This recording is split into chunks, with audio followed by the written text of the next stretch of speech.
مولایا صلی وسلم دائما ابدا۔ فجر کا وقت مانگنے کا ہے تو ساری رات تو گزر گئی گیمیں کھیلتے، ٹی وی دیکھتے، اور جو لینے کا وقت تھا تو سو گیا، تو کیسے آئے گا تیرے پاس؟ تو اٹھے سویرے، بندوں سے مانگ کے دیکھ لیا، بڑی عزتیں خراب ہوئی۔ فجر کا وقت اٹھ کے جھولی پھیلائے۔ میرے رسول پاک علیہ السلام فرماتے ہیں، رب فرماتے ہیں جب بندے میرے آگے جھولی پھیلاتے ہیں مجھے شرم آتی ہے، کیسے خالی واپس کر دوں؟ تو اس کے سامنے جھولی پھیلائیں سویرے اٹھ کے، رزق میں برکت ہوگی۔ اور پھر ایک اور بات، پانچویں بات، رزق میں تنگی اس وقت ہوتی ہے جب ہم مال غلط جگہ پہ خرچ کرتے ہیں۔ اللہ مال دیتا ہے اپنے فضل سے، اور جب ہم اسے ضائع کریں، مثال دیتا ہوں، میرے پاس ایک شخص نے آ کے کہا حضرت جی بچی کی شادی ہے، یا میرا گھر میں کوئی بیمار ہے، یا بڑی آزمائش ہے، 10,000 کی ضرورت ہے، میں نے تھما دیا اس کو۔ پھر مجھے بعد میں پتا چلا کہ اوہو وہ تو عیاشی کر رہا ہے پیسوں سے، وہ تو چلا گیا کہیں گھومنے اور فلاں ہوٹل میں، مہنگے ہوٹل میں بیٹھ کے کھانا کھا لیا، تو میرے دل پہ کیا گزرے گی اس شخص کے بارے میں؟ بلا مثال و بلا تشبیہ سمجھانے کے لیے اللہ نے مال دیا فضل سے، اور اگر عیاشیوں میں لگا دیا۔ صوفیاء فرماتے ہیں کہ اگر ایک دھیلا تو حرام جگہ پہ خرچ کرے نا، ایک دھیلا، تو 1,00,000 دینار کی برکت تیرے گھر سے اٹھ جاتی ہے۔ ایک دھیلا حرام جگہ پہ۔ یہ جو گویوں پہ پیسے پھینکتے ہو حلال ہے؟ چلیں بینڈ باجا تو شادی پہ آپ نے اپنی مرضی سے بند کرنا ہے یا بجانا ہے، لیکن گویوں پہ جو پیسے پھینکتے ہو جائز ہے؟ بولے تو وہ پھر کہتے روتے ہیں بعد میں لوگ کہ پتہ نہیں کیا ہوا، شادی کے بعد پیچھے پیچھے آئے۔ تو میں نے کہا شادی کے بعد اس لیے پیچھے پیچھے ہاتھ ہو گیا کہ شرابیں بڑی پی گئی، شادی پہ تباہی بڑی اتری، تو پھر اللہ کی رحمت ناراض ہو گئی۔ اور اس پر میں قرآن مجید کی آیت پڑھتا ہوں، رب فرماتا ہے وَمَنْ أَعْرَضَ عَنْ ذِكْرِي فَإِنَّ لَهُ مَعِيشَةً ضَنْكًا، بڑی سخت آیت۔ وَمَنْ أَعْرَضَ عَنْ ذِكْرِي، فرمایا جب تم میرے تذکرے سے، میرے ذکر سے منہ پھیر لیتا ہے، فَإِنَّ لَهُ مَعِيشَةً ضَنْكًا، تو میں تیری معیشت کو، تیرے رزق کو تنگ کر دیتا ہوں، کہ تیری زندگانی تنگ ہوتی۔ اور جس کی زندگی اللہ تنگ کرے اس کی کوئی کھول سکتا ہے؟ کہتے ہیں بڑی جگہوں پہ گیا ہوں، بڑی پھوکیں مروائی، بڑے دم کرائے، حالات صحیح نہیں ہوتے، تو مسجد آ کے توبہ کر۔ وہ کہہ رہا فَإِنَّ لَهُ مَعِيشَةً ضَنْكًا، اعلان ہے قرآن پاک کا کہ جب تو میرے ذکر سے منہ پھیرے گا، روٹی میری کھائے اور پیسے لے کے عیاشی کرے، مسجد آئی نہ۔ حکم تو یہ ہے کہ جتنی جتنی نعمت بڑھتی جائے سجدے بڑھنے چاہیے، لیکن ہم لوگ سجدے کم کرتے جاتے ہیں، فرض نماز بھی نہیں پڑھتے، پھر رزق تنگ ہوتا ہے، پھر اللہ کے عدل کا نظام چلتا ہے، پھر خرابی ہوتی ہے۔ اس لیے یاد رکھیں قرآن مجید نے حکم دے دیا کہ اگر چاہتے ہو کہ رزق میں برکت ہو تو پھر رزق دینے والے کے آگے جھک جاؤ، پھر رزق دینے والے کے آگے جھکو۔ تو مالی پریشانی کا بہت بڑا سبب یہ ہے کہ ہم مسجد کی طرف نہیں آتے، دین کی طرف نہیں آتے، پیسہ ناجائز جگہ پہ خرچ ہوتا ہے۔ آپ یقین کریں مسجدوں کا حال خستہ ہے، مدارس کا حال قابل رحم ہے، قابل رحم حالت ہے مدارس اسلامیہ کی، اور لوگ پیسہ کہاں خرچ کرتے ہیں؟ میں تو یہ روتا رہتا ہوں، ہر جگہ روتا ہوں۔ میں دنیا کے کسی پاکستان کے کونے میں بیٹھتا ہوں تو روتا ہوں۔ ایکٹر پل گئے، اور اہل سنت کا تو ویسے اللہ حافظ ہے، قوالوں کی کوٹھیاں دیکھنے کے قابل ہے، اور نعت خواں جو سر سیکھتے ہیں رات کو کہیں بیٹھ کے اور صرف آواز سریلی ہے، ان کے مکان پجاروں دیکھنے کے قابل ہے۔ اور جس شخص نے ساری زندگی رسول اللہ کا دین پڑھایا ہے، ساری زندگی، شیخ الحدیث مزاج کے لوگ ہیں جن کی بیٹیوں کی شادیاں بھی ہونے والی ہیں۔ مدارس کے بچے موٹے کپڑے پہن کے گرمیوں میں گھومتے ہیں، موٹے کپڑے، اور کوئی چودھری اگر کبھی دینے آتا ہے نا کسی مدرسے میں پیسے، تو کہتا ہے جی وہ میں نے 50,000 روپیہ خرچ کرنا ہے، تو کوئی جگہ کوئی کام بتائے کون سا ہونے والا ہے۔ میں کہتا تو لے جا کہا رہی، یہ کام بتائے۔ اب کسی امام کی بیٹی کی شادی ہونے والی ہے تو پہلے تجھے جا کے بتائیں کہ اس کو ہم نے خرچ کرنے؟ کہتے نہیں وہ میرا اعتبار نہیں، تو اعتبار نہیں تو جا دوڑ جا۔ یہاں کوئی بھوکے ننگے لوگ بیٹھے، یہ رسول اللہ کا نام لیتے ہیں، اور جو مصطفیٰ کا نام لیتے ہیں رب انہیں اتنا نوازتا ہے کہ کہیں کوئی کمی باقی نہیں رہتی۔ وہ کمال کر دیتا ہے جب وہ دیتا ہے۔ دروازہ رسول سے جسے ملتا ہے، میرے اعلیٰ حضرت بول کے کون دیتا ہے؟ دینے کو منہ چاہیے، دینے والا ہے سچا، دینے والا ہے سچا میں بہت دور تھا پنجاب کے کونے میں، تو محفل سے فارغ ہوا تو 5,000 کے نا 4 نوٹ ایک چودھری سامنے علیحدہ علیحدہ کر کے، اس طرح شادیوں پہ نہیں دیتے 2,000 دا وکھرا وکھرا کرنا ہے نظر آوے، انہوں نے کتے نہ لگے کہ 1000 ہی دے گیا ہے، تو علیحدہ علیحدہ کر کے نا 4 نوٹ تو یوں کی حضرت صاحب یہ، میں نے کہا تو شاید مجھے جانتا نہیں، پتہ نہیں میں کون ہوں۔ اس نے کہا کیا مطلب؟ میں نے کہا بڑی مسجدوں میں لوگوں نے کہا آ جاؤ، میں نے کہا وہاں رہنا ہے جہاں مسجد بھی ہو اور اللہ کی دی ہوئی عزت بھی ہو، بڑے اداروں میں تو باتیں بڑی سننی پڑتی ہیں، تو سمجھا ہی نہیں ہمیں، تو نے یہ کس طرح کی بات کر دی، اس کو اٹھا کے لے جا، غیرت ہے بڑی چیز جہاں نے تگ و دو میں، پہناتی ہے یہ فقر کو تاج سردارا۔ ایک صاحب مجھے ٹیلی فون کر کے کہنے لگے جناب ایک ٹائم چاہیے تھا، میں نے کہا میں نے یار سارے وقت اتفاق کی بات ہے کہ 6 7 8 مہینوں قبل لوگ وقت لے لیتے ہیں تو ٹائم نہیں ہے۔ کہنے لگے میرا تو عمرہ کراندہ بھی ارادہ سی، میرا تو میں نے کہا میں نے کبھی خواب میں بھی نہیں سوچا تھا کہ میں مدینے کی اتنی حاضری دوں گا جتنی میرے رب نے مجھے دلائی ہے، تو مجھے کون سی بات بتاتا ہے، یہ تو میرے رب کا فضل ہے۔ میرا دی گل نہ غریباں دی گل ہے، مدینے چ جانا نصیباں دی گل ہے، تو کیسی بات بتاتا ہے کہ تھوڑا سا میں اشارہ دوں گا تو شاید بندہ جو ہے وہ فوری طور پہ پگھل جائے گا، ایسا مسئلہ ہی کوئی نہیں۔ میرے رب کا تو اتنا کرم ہے کہ ہم نے خواب میں بھی نہیں سوچا تھا کہ اتنا نوازے گا۔ تو یہ لوگ غلط سمجھتے ہیں۔ میں اپنے مدرسے کے طالب علموں کو کہتا ہوں زندگی میں سب سے اچھا کھانا اللہ تمہیں دے گا، اور سب سے زیادہ اچھا کپڑا اللہ تمہیں دے گا، سب سے اچھی گاڑی اللہ تمہیں دے گا، بس ایک شرط ہے ساری زندگی محمد عربی کے وفادار رہنا، رسول اللہ کے نظام سے حضور کے طریقے سے کبھی غداری کبھی نہ کرنا، بڑا نوازے گا، اور اتنا نوازے گا تم نے کبھی سوچا بھی نہیں ہوگا۔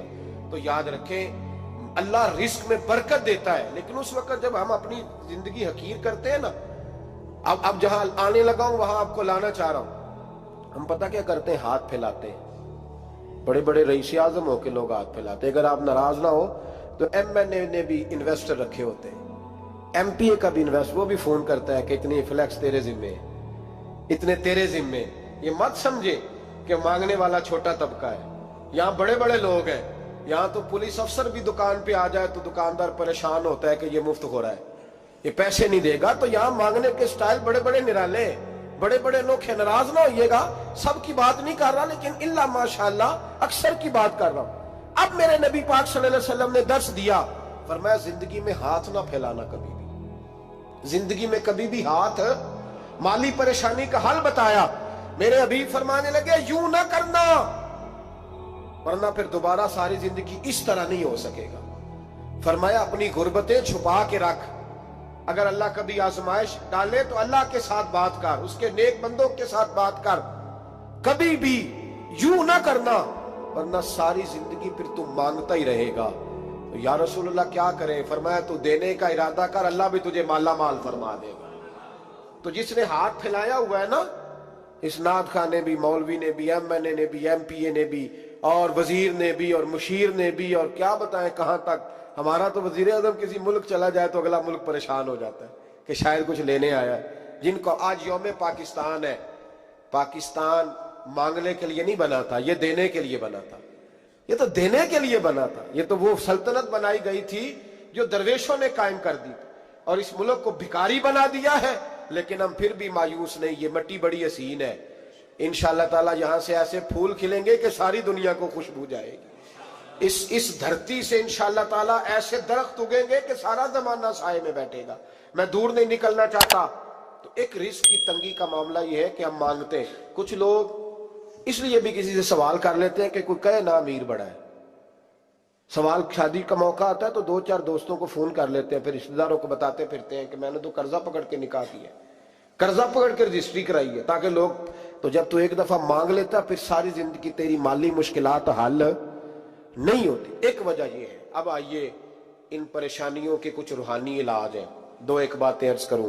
سورہ طلاق 2-3 نمبر آیت کی گھر جا کے تلاوت کریں۔ رب کریم نے فرمایا وَمَن يَتَّقِ اللَّهَ يَجْعَل لَّهُ مَخْرَجًا، فرمایا جب تو اللہ سے ڈرے گا تو اللہ ہر مشکل سے نکلنے کا تجھے رستہ عطا فرما دے گا۔ اور کیا خوبصورت انداز ہے قرآن مجید کا، اور ہم نے اس کا لاکھوں بار تجربہ کیا، 20 اور سینکڑوں بار یہ چیز ذاتی طور پر پریکٹیکل سے گزری. اللہ نے فرمایا ہر مشکل سے نکلنے کا رستہ بھی دے گا وَيَرْزُقْهُ مِنْ حَيْثُ لَا يَحْتَسِبُ, اور اللہ تجھے وہاں سے رزق دے گا کہ تو نے کبھی سوچا بھی نہیں ہوگا. وَيَرْزُقْهُ مِنْ حَيْثُ لَا يَحْتَسِبُ, سے دے گا کہ تو نے کبھی سوچا بھی. ایک صحابی تھے حضرت عوف بن مالک رضی اللہ تعالیٰ, کہتے میرا بچہ کافروں نے قید کر لیا, گھر میں غربت پہلے بڑی زیادہ تھی, میں دروازہ رسول پہ آیا, حضور اب کیا کروں؟ تو کہتے ہیں نبی پاک نے فرمایا بھروسہ اللہ کی ذات پہ کر, توکل اللہ کی ذات پہ کر, اور گھر جا کے تسبیح لے کے میاں بیوی بیٹھ جاؤ اور پڑھو لا حول ولا قوت الا باللہ العلی العظیم, جاؤ پڑھو جا کے. کہتے ہیں میں گھر بیٹھا, ابھی چند تسبیحاں پڑھی تھی کہ دروازے پہ دستک ہوئی, دروازہ کھولا تو میرا بیٹا دروازے پہ کھڑا تھا, پلٹ کے دیکھا تو 400 بکریاں بھی لایا تھا. اور میں نے کہا بیٹا یہ کیسے آ گئی؟ کہنے لگے ابا جی مجھے ایک حویلی میں کافروں نے قید کیا ہوا تھا, میں بڑا پریشان تھا, لیکن ابھی تھوڑا دیر پہلے پتہ نہیں کیا ہوا, میں نے یوں ہاتھ لایا تو رسیاں کھل گئی, باہر نکلا ہوں تو 2-3 بندوں پہ نیند کا ایسا غلبہ تھا کہ بے ہوش ہو کے گرے ہوئے تھے. 400 بکریاں بھی تھی, میں نے دروازہ کھولا, بکریاں میرے ساتھ دوڑنے لگ گئی ہیں, تو میں 400 بکری بھی لے آیا ہوں, پلٹ پلٹ کے دیکھتا رہا ہوں, پر میلوں کا سفر ہوا وہ آئے ہی نہیں. تو والد کہنے لگے بیٹا چلو پہلے مصطفیٰ کریم سے جا کے پوچھ لیں, دیکھیں کیسے مالی مسئلے حل ہوتے ہیں. حضور سے جا کے پوچھیں کہ ہمارے لیے جائز بھی ہے کہ نہیں. کہتے ہیں دروازہ رسول پہ جا کے ہم کھڑے ہوئے تھے کہ نبی پاک نے فرمایا دیکھا رب کریم کا فضل, دیکھا, فرمایا تیرا بیٹا بھی آ گیا, تیری غربت کا بھی حل ہو گیا ہے, یہ کافر کا مال ہے, اسے مال غنیمت سمجھ کے استعمال کر, تیرا ہی ہے. تو لا حول ولا قوت الا باللہ العلی العظیم پڑھیں تو رزق میں پڑھیں گے انشاءاللہ, بول کے بتائیے پڑھیں گے انشاءاللہ تعالی. لیکن سنی قوم تویز پہ لگ گئی ہے, کہتے ہیں وظیفہ پڑھنا پڑتا ہے, آپ لکھ کے دیں گلے میں ڈالنے کے لیے تاکہ وہ ڈالتا جاؤں اور میرے اوپر پیسوں کی بارش ہوتی جائے. وظیفہ پڑھیں, وظیفہ پڑھیں. سنیں ایک اور وظیفہ سنیں, امام قرطبی نے تفسیر قرطبی میں لکھا رزق کی برکت کا وظیفہ. امام قرطبی نے لکھا ہے حضرت انس بن مالک رضی اللہ تعالیٰ عنہ کہتے ہیں ایک شخص حضور کی بارگاہ میں آیا, کہا یا رسول اللہ صلی اللہ علیہ وسلم غربت بڑی ہے, بڑا دکھی ہوں, بڑا پریشان ہوں. تو حضور نے وظیفہ بتایا, فرمایا جب بھی گھر جاؤ نا گھر والوں کو سلام کہنی ہے, السلام علیکم. یعنی کب کہنی ہے؟ جب بھی جاؤ. کب کہنی ہے؟ یعنی گھر سے نکلے ماچس لینے کے لیے, واپس آ کے کہنا السلام علیکم. پھر گھر والوں نے کہا ہو یاد نہیں رہا تھا, وہ تو چینی بھی ختم ہو گئی ہے. پھر گئے چینی لینے تو واپس آ کے پھر السلام علیکم. انہوں نے کہا خو ناراض نہ ہوئیے گا, پتی بھی نہیں چائے کی. اب واپس گئے تو پھر واپس آ کے کیا کہنا ہے؟ تو نبی پاک صلی اللہ علیہ وسلم نے فرمایا جب بھی گھر جا السلام علیکم کہے اور 3 دفعہ سورۃ اخلاص پڑھ دے. اور سورت بھی وہ بتائی جو سب کو آتی ہے, قل هو اللہ احد اللہ الصمد لم یلد ولم یولد ولم یکن لہ کفوا احد. 3 دفعہ یہ پڑھ دے. صحابی بڑے سیانے تھے, بڑے مسئلے حل کرتے تھے ہمارے, فٹافٹ بول پڑے وہ صحابی, کہنے لگے حضور میری تو چھوٹی سی فیملی ہے, کئی دفعہ بچے گھر نہیں ہوتے, ننھیال گئے ہوتے ہیں, تو پھر کیا کروں؟ حضور نے فرمایا جب گھر میں کوئی نہ ہو تو اپنے نبی پہ درود و سلام پڑھ دینا, تیرے نبی کا کرم تو تیرے گھر میں ہوگا نا. حضرت انس بن مالک رضی اللہ تعالیٰ عنہ فرماتے ہیں کہ ہم انتظار میں تھے کہ بندہ واپس آئے اور رزلٹ بتائے. کہتے ہیں وہ کچھ دنوں کے بعد واپس آئے تو عجیب بات کی انہوں نے. ہمسایوں سے کئی دفعہ بندے کی نہیں نا اتنی بنتی, اور کئی دفعہ لگتا ہے کہ میرا ہاتھ اوپر ہی رہے, یہ کہیں مجھ سے تگڑے نہ ہو جائے. کہتے ہیں وہ آئے تو نبی پاک صلی اللہ علیہ وسلم نے کہا کیا حال ہے تیرا؟ تو عرض کرنے لگے یا رسول اللہ صلی اللہ علیہ وسلم وظیفہ تو میں نے اپنے لیے پوچھا تھا اور میرے تو ہمسائے بھی امیر ہو گئے. حضور وہ تو میں نے اپنے لیے پوچھا تھا اور میرے دائیں بائیں والے لوگوں کو بڑی برکت ہوئی ہے. تو میرے محبوب مسکرانے لگے. حضور فرمانے لگے گویا برکتیں تیرے گھر میں جب برسی ہیں تو چھن چھن کے ان کا فیض اللہ نے تیرے ہمسایوں کو بھی عطا فرمائے. مشکل تو نہیں وظیفہ, کیا کرنا ہے؟ نہیں تو سا نہیں آکھنا مشکل لگتا ہے مجھے. تسی کر دینا سلام لو, تسی کہنا بندے اسی ہیں تے سلام اسی لویے, تسی لو جا کے دوبارہ گھر جا کے کیا کرنا ہے؟ چلے کچھ نہ کچھ 55% بولے ہی ہیں ماشاءاللہ. کیا کریں گے؟ السلام, اور پھر کیا پڑھنا ہے؟ سبحان اللہ. 3 دفعہ سورۃ اخلاص پڑھ دیں, فرمایا اللہ برکت پیدا کر دے گا. اب سنیں, ایک دوست آئے, کہنے لگے حضرت جی بڑے پیروں کے پاس گیا ہوں، مالی مسئلہ حل نہیں ہوتا. تو میں نے کہا میں تجھے نبی پاک کی بارگاہ میں نہ لے جاؤں، پیروں کے پیر کے پاس نہ چلے جائیں. میں نے کہا سن تیرا مالی مسئلہ حضور حل کر دیتے. مشکات میں حدیث ہے، ایک صحابی نے کہا حضور غربت ہے، فرمایا روز رات کو سورت واقعہ پڑھ، تیرے گھر میں فاقہ نہیں آئے گا. اور یار بتاؤ جب نبی پاک نے کہہ دیا نہیں آئے گا تو آئے گا، حضور نے کہہ دیا نہیں آئے گا تو آئے گا، اللہ اکبر، آ ہی نہیں سکتا. تو وہ والا وظیفہ پڑھ جو مصطفیٰ کریم نے بتایا ہے. اور رب کریم کی بارگاہ میں گویا نیت ہو کہ یا اللہ میں کوئی خود تو نہیں نہ پڑھ رہا، تیرے نبی نے بتایا ہے، سورت واقعہ پڑھ، تیرے گھر میں فاقہ. حضرت عبداللہ ابن مسعود رضی اللہ تعالیٰ عنہ بیمار ہو گئے، شدید بیمار، اور بیٹیوں کے باپ تھے، بیٹیاں زیادہ تھیں. حضرت عثمان غنی رضی اللہ تعالیٰ عنہ کا دور خلافت تھا. جناب عثمان غنی تیمارداری کرنے آئے اور کہنے لگے عبداللہ آپ بڑے بیمار ہیں، ابن مسعود آپ بڑے علیل ہیں، کچھ پیسے نہ بھیج دوں خزانے سے؟ تو حضرت ابن مسعود کہنے لگے ضرورت نہیں. کہا آپ کی بیٹیاں ہیں کام آئیں گے. تو آپ فرمانے لگے میں نے بیٹیوں کو خزانہ دے دیا ہے. کہا کیا خزانہ دیا ہے؟ کہنے لگے میں نے اپنی بیٹیوں کو پابند کر لیا ہے، وہ رات کو روز سوتے وقت سورت واقعہ پڑھ کے سوتی ہے. تو نبی پاک نے کہا فاقہ نہیں آ سکتا، تو لہذا میری بیٹیوں پہ کبھی فاقہ نہیں آ سکتا. تو روز یہ تو کہتے ہو داماد جی سے کہ بھئی آپ مہربانی کرو کو خرچہ بڑھاؤ، بچی بڑی پریشان ہے، تو بچی کو بھی ایک خزانہ دے دو، اس کو بیٹے روز رات کو سورت واقعہ پڑھا کر. رات سورت واقعہ پڑھے، صبح سورہ ملک پڑھے، دن کے وقت سورت بقرہ پڑھے. میرے نبی پاک صلی اللہ علیہ وسلم نے فرمایا جس گھر میں سورت بقرہ پڑھی جائے جن تو کیا شیطان بھی دوڑ جاتا ہے. تو کوئی جادو اثر کر سکتا ہے؟ تو ان وظیفوں پہ عمل کریں جو نبی پاک صلی اللہ علیہ وسلم نے ہمیں عطا کیے ہیں. حضور غوث پاک نے بھی ایک وظیفہ بتایا ہے، وہ بھی بتا دوں آپ کو. غوث اعظم رضی اللہ تعالیٰ عنہ کی خدمت میں ایک شخص آیا، اس نے کہا حضور بڑی تجارت کرتا ہوں، کام نہیں چلتا. فرمانے لگے اب تو اللہ سے تجارت شروع کر دے. کیا مطلب؟ فرمانے لگے 10 کمائے تو ایک اللہ کے رستے میں دے، رب کریم اس کے بدلے میں تجھے 70 عطا فرمائے گا. اس نے کہا حضور اس طرح کروں؟ فرمایا تو یہ کر کے دیکھ، عبد القادر جیلانی وعدہ کرتا ہے اللہ تیری مدد کرے گا. غلام کہتے ہیں وہ 6 مہینے کے بعد آیا.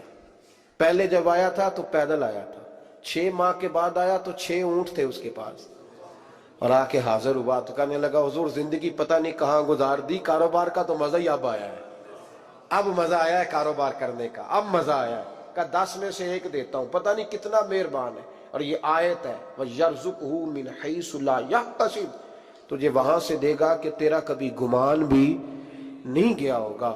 روحانی معاملات کو بھی ضرور شامل حال رکھیں، اور مال مانگے اس سے جو بے حساب دیتا ہے، دنیا داروں سے نہیں مانگے، اس سے مانگیں جو دیتا ہے تو پھر بے حساب ہی دیتا ہے. دعا کرتا ہوں